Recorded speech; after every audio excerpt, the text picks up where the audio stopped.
Welcome back, casual gardeners.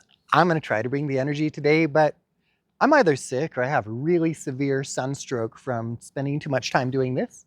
So if I lag a little bit, please forgive me in advance. This is just a tour of the garden. It's going to publish tomorrow. So this is my garden yesterday for you, just so you can see how my zone 6 garden is doing. So if you're in zone 8 or 9, you can feel superior and really good about yourselves. If you're in zone 3 or 4, well, you can feel like crap. You're welcome. Let's just start right here. This is the newest part of my garden. I made it just 2 or 3 weeks ago. And I know that because that corn is 2 weeks old. And in this section of my garden, I'm growing baby corn all the way through here. I'm staggering it at 1 week intervals. So tomorrow that'll be 1 week old corn. You can barely see it. Tomorrow that'll be 2 week old corn. That'll be 0 day old corn. This is my flower strip to attract pollinators and just look pretty because I like flowers. And if you don't like flowers, what is wrong with you? What is wrong with you?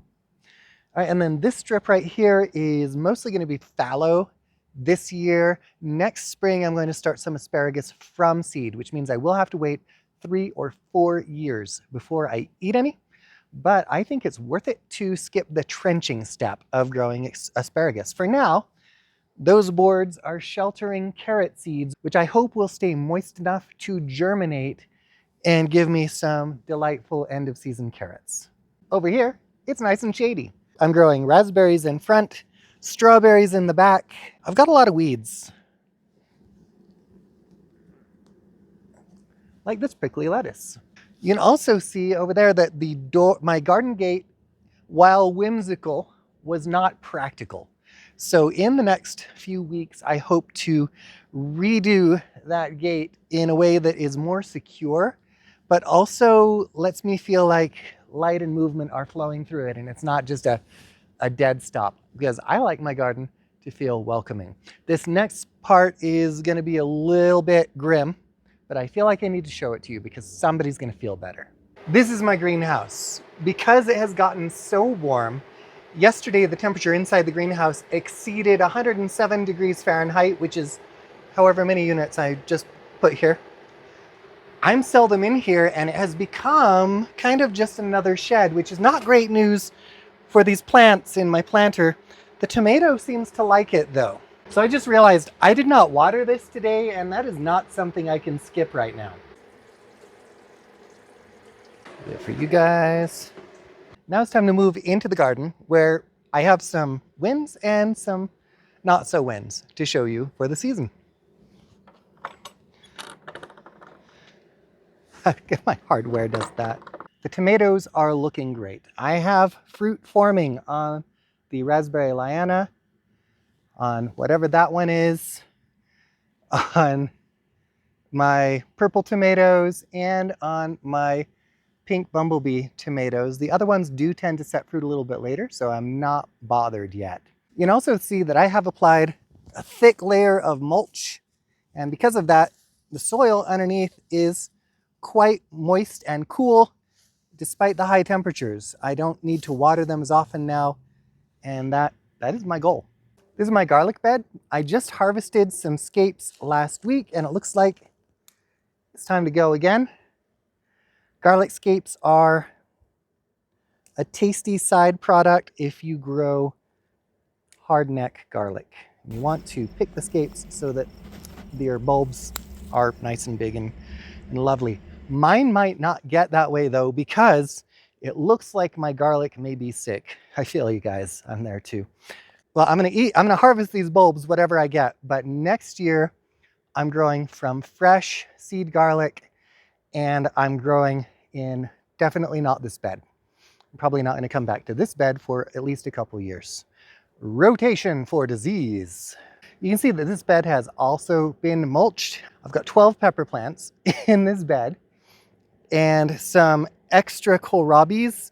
I'm probably gonna harvest these sooner than I might otherwise because they're shading a couple of the pepper plants. These are radishes that I'm allowing to go to seed so that I can collect the seeds and get free radishes next year. I do have a little bit of grasshopper damage on my crops today. And that's because here the grasshoppers are just getting started. So if you are in Logan, Utah and you haven't seen grasshoppers yet, oh, they coming. These three lettuces are my favorite cultivar. This is Merlot lettuce. I originally purchased it at rareseeds.com because of a personal beef I have with that supplier that has nothing to do with seed quality. I'm going to grow and collect my own seeds this year. These are going to be allowed to bolt and flower, and I'm going to collect those seeds. They look a lot like dandelion fluff, but it's a good time. This is my sun perennial bed. The tulips are done. I need to chop off their seed pods. The tall phlox is just getting started.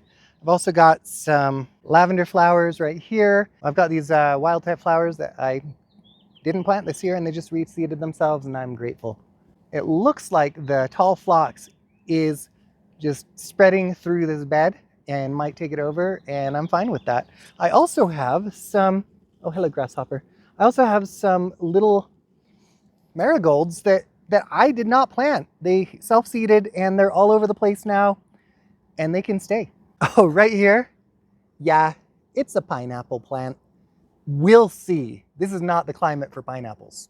Here in my shade perennial bed, I have Columbine Madness. Sweet William are doing their thing. I've also planted some snapdragons in here that I intend to collect seeds from this year. This bed has been taken over by kohlrabi I did not space far enough apart. It has a few aphids. I've been hosing them off with water and it helped. In front, I have some onions. These were started from seed. In the next bed, you'll see some onions that I started from sets. They look about the same, which tells me that my method wasn't what went wrong last year. It was just a bad year for onions. I'm kind of grateful to figure that out because learning new methods is hard, man. Over here in the foreground, onions from sets. Closer to me, I've got some cucumbers and zucchinis from seed, direct sown. Of course, this wheelbarrow full of black garbage bags is leaves I saved from last year that I need to shred and make mulch with this year so I can refresh this mulch because it's so fine it's going to break down fast. Ooh, that's hot. That's hot mulch, but underneath, so cool. So cool.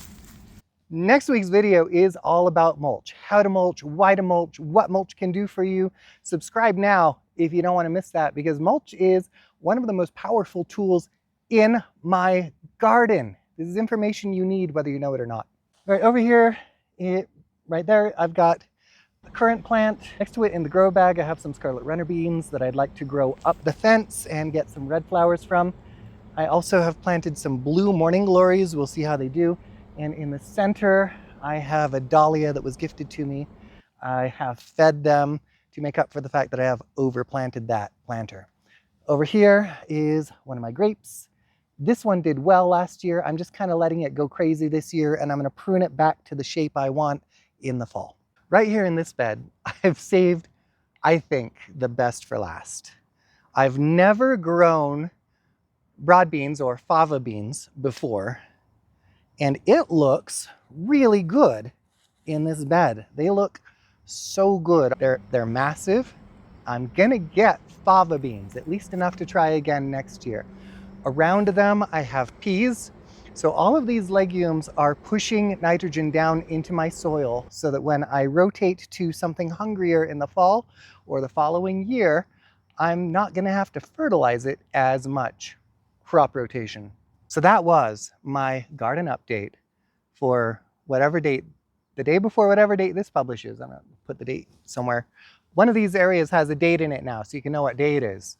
As I didn't think to look it up, and I don't feel too hot. Like this video, subscribe to this channel if you want to see a whiny 50-year-old dude talk about gardening all the time, or if you're interested in mulch. Thank you so much for joining me here in my garden today. I hope you have a wonderful time in your own garden.